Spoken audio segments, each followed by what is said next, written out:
Welcome to the slop farm. Enjoy the video. You start by preparing the chart and order ticket so you can act immediately. Open the instrument and time frame you trade, then connect TradingView to your paper or live broker account. This matters because only some brokers accept native trailing orders. Decide whether you want a fixed offset trail or a dynamic trail price. This choice determines how the stop follows price. Once done, place a limit or market entry so the stop logic has a reference point, and you can implement the trailing method next. Now you implement the trailing mechanism.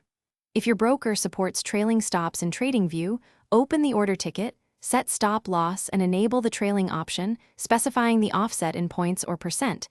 This lets the broker update stops automatically. If not, use Pine script, add strategy. Exit with trail price or trail offset so backtests and alerts reflect the trail.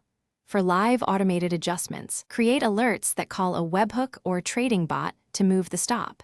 This keeps the trail live even without native broker. Finish by executing and actively monitoring the trail. After the entry fills, confirm the stop is placed and watch how it locks in profits as price moves.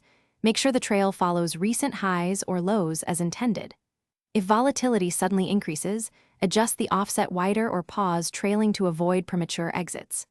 If the trail fails to move, check your alerts, webhook logs, or broker API responses. Fix authentication or script errors. Then reissue the correct stop placement to restore automated protection. Thanks for watching. Consider subscribing if we helped you today.